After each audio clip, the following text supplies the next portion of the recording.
पुण्यातील खराडीतील rave party प्रकरणी महत्त्वाची अपडेट समोर येते।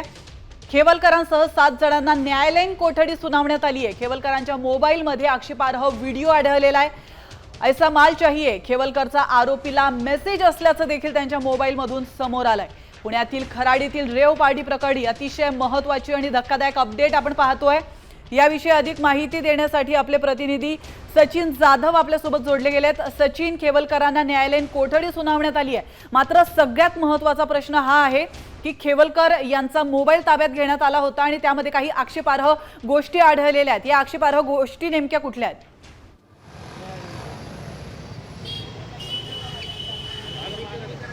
नक्कीच आपण पाहतोय की प्रांजल खेवलकर यांच्यासोबत 5 आरोपी होते आणि या 5ही आरोपींना आता पुणे सत्र न्यायालयाने न्यायालय कोठडी जी आहे ती दिलेली आहे। एकूणच आपण पाहतोय की या संदर्भात काही महत्त्वाचे पुरावे जे पोलिसांनी ताब्यात घेतले होते त्या संदर्भात वेगवेगळे युक्तिवाद जे आहेत ते आज झाले आहेत। सागर होता आपला आतमध्ये एकूणच सगळ्या युक्तिवादावर वाटपत होता। सागर, काय नेमकं आज झालं आणि आता काय तिथला युक्तिवाद संपल्यानंतर न्यायालयीन कोठडी देण्यात आली? आपण जर बघितलं तर सर्व आरोपींना न्यायालयाने न्यायालयीन कोठडी दिलेली आहे। जे आरोपी आहेत या आरोपींचे ज्या ड्रग्स मिळालेला आहे ते त्यांच्याकडे नव्हतं, मात्र त्यांच्या मोबाईलमध्ये काही आक्षेपार्ह व्हिडिओ जे आहेत ते आणि NDPS ॲक्ट याचा काही संबंध नाही आहे। त्यामुळे पोलिसांनी माल आया क्या हा मेसेज जो आहे तो इंस्टाग्रामवरती मिळालेला होता, त्याचा आणि या प्रकरणाचा काही संबंध नाही आहे।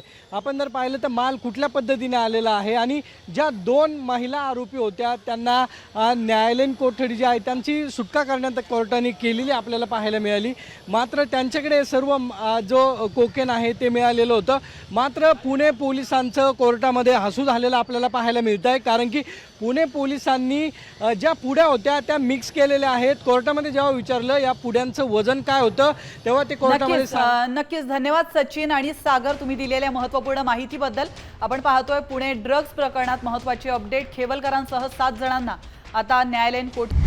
आता isakal.com आहे देशातील नंबर 1 ची मराठी न्यूज वेबसाईट। प्रत्येक अपडेटसाठी isakal.com ला नक्की भेट द्या।